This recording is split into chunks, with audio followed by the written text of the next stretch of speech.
A Rússia se prepara para uma nova fase da guerra, criando condições para uma mobilização em massa. Vladimir Putin ontem, durante uma reunião com militares, ordenou que fosse analisado o envolvimento dos aliados da Ucrânia na guerra, a quem ele chamou de instigadores da continuação das hostilidades, para no futuro tomar decisões responsáveis em relação a eles. Mas isso é uma tentativa óbvia de intimidação. Vocês acham pouco? Vocês acham que quem está ajudando a Ucrânia, nós no futuro, vamos decidir atacá-los?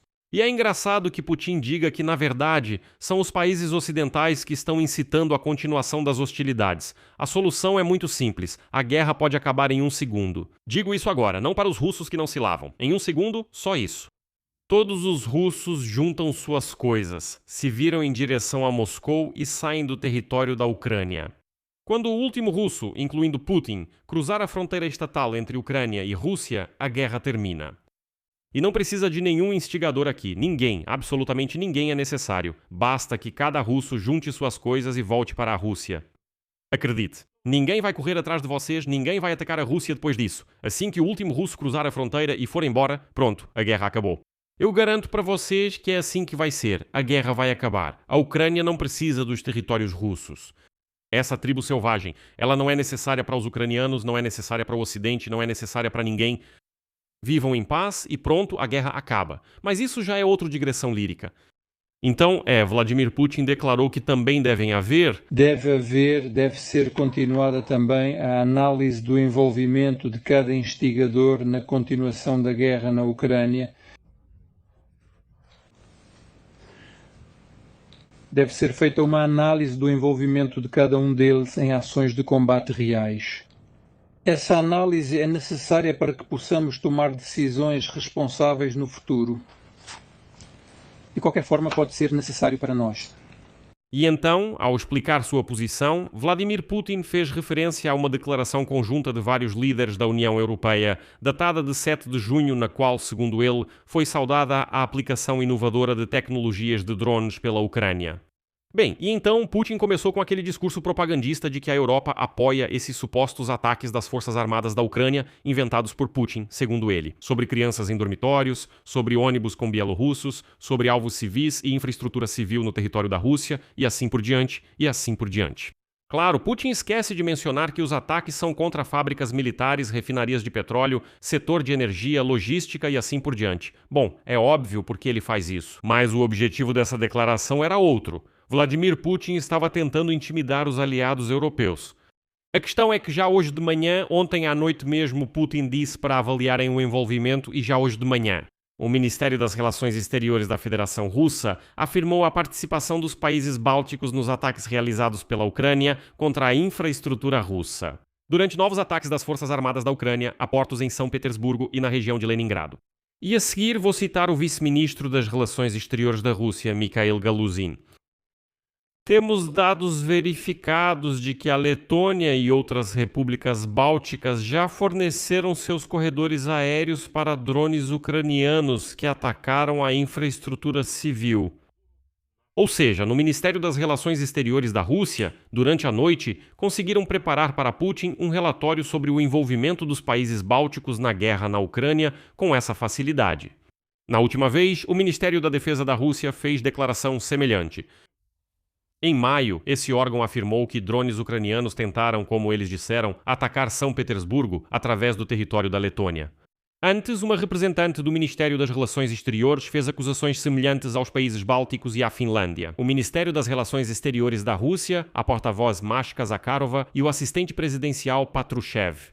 Em abril, eles declararam que esses estados fornecem seu espaço aéreo para drones ucranianos realizarem ataques ao território russo.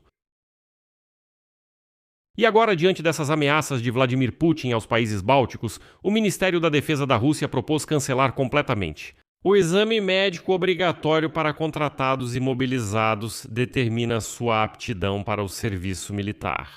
O projeto de emendas à lei foi publicado no portal de atos jurídicos. As mudanças estarão em vigor durante o período de mobilização, lei marcial ou tempo de guerra, ou seja, quando Vladimir Putin precisar de mais carne de canhão. O projeto de emendas acrescenta um novo item ao artigo 5.1 da Lei Federal sobre o Serviço Militar Obrigatório, segundo o qual o exame médico se torna obrigatório apenas em casos especiais.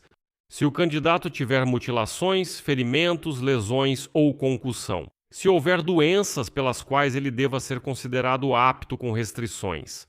Ou se houver doenças pelas quais ele seja considerado inapto para o serviço, e está especificado que isso deve ser visível a olho nu. Ou seja, se a doença ou mutilação não for visível visualmente, ele é automaticamente considerado apto. Se o homem não tiver mutilações ou doenças evidentes, de acordo com essas emendas à lei, o Ministério da Defesa envia esse homem para lutar imediatamente.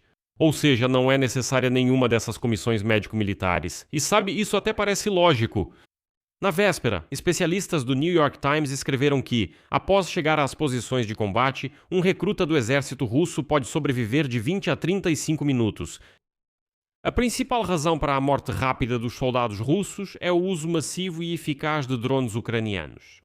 E aqui está a história. O historiador Peter Frankopan, citando blogueiros militares russos, enfatizo russos, escreve que, após ser enviado para o combate, um soldado do exército da Federação Russa pode esperar sobreviver de 10 dias a 3 semanas, desde a chegada ao campo de treinamento até a morte em combate. A maioria dos recrutas russos recebe poucos dias de treinamento antes de ir direto para a linha de frente. Assim que eles chegam à posição de combate em 20 a 35 minutos acabou, o russo já não existe mais. Portanto, para que fazer uma comissão médica tão complexa? Ao mesmo tempo, o recrutamento de novos militares contratados na Rússia caiu 30% este ano. Por isso, o Ministério da Defesa da Federação Russa propõe que a comissão médica dos obrigados ao serviço militar não seja feita por padrão, mas apenas em casos especiais, se houver ferimentos ou doença grave. Como você pode imaginar, ninguém vai realmente identificar nenhuma doença grave, é claro, quando Vladimir Putin precisar de mais carne para abastecer a linha de frente. E aqui dá até vontade de perguntar: que outras provas vocês precisam de que o Kremlin realmente está preparando uma nova onda de mobilização logo após as eleições de setembro? Enquanto isso, as forças de defesa da Ucrânia, na noite de 4 de julho, atacaram um terminal de petróleo em São Petersburgo. Essa é a terra natal do ditador careca Vladimir Putin. No local, há um grande incêndio. O presidente da Ucrânia, Zelensky, declarou, cito: "Nesta noite, nossas sanções ucranianas de longo alcance contra a Rússia por causa desta guerra funcionaram perto de São Petersburgo. As forças de defesa da Ucrânia atingiram a infraestrutura portuária de petróleo que gera dinheiro para a guerra russa. Também houve um ataque ao base de Kronstadt, na região de Leningrado, na Federação Russa, que é um alvo militar importante. A distância da fronteira estatal da Ucrânia é de mais de 850 quilômetros." Caralho. Editor. Papa editor.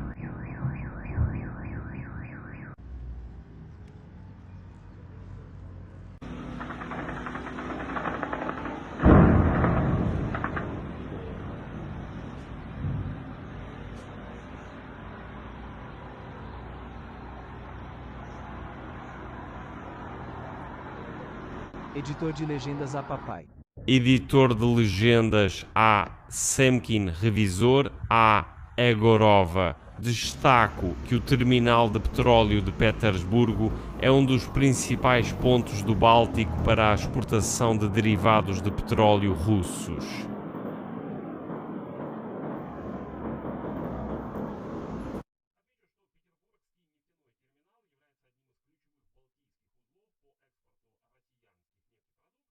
Ele garante o envio de petroleiros para a África, Oriente Médio e outras regiões. Esse comércio é uma importante fonte de reforço ao orçamento militar do inimigo. Também destaco que supostos destroços de drones caíram na região do porto de Vysotsk, um dos principais portos da Federação Russa na parte oriental do Mar Báltico. O terminal de petróleo de Petersburgo, que tem status estratégico, foi atacado pela última vez na noite de 3 de junho, e como resultado daquele ataque, que ocorreu no dia da abertura do Fórum Económico Internacional de Petersburgo, um grande incêndio começou no território do terminal. E mais um ataque ao terminal aconteceu no dia 6 de junho, No total, na noite de sábado, de acordo com o relatório do Ministério da Defesa da Federação Russa, em 19 regiões, assim como sobre as águas dos mares de Azov e Negro, foram interceptados 389 drones ucranianos do tipo aeronave. Aqui vou deixar reticências, sua opinião, suas conclusões, escreva nos comentários abaixo deste vídeo. Inscreva-se no canal, ative o sininho e não se esqueça de deixar seu like. Por hoje é só, cuidem-se, até mais a todos. Aqui vou deixar reticências, sua opinião, suas conclusões, escreva nos comentários abaixo deste vídeo. Inscreva-se no canal, ative o sininho e não se esqueça de deixar seu like. Por hoje é só, cuidem-se, até mais a todos.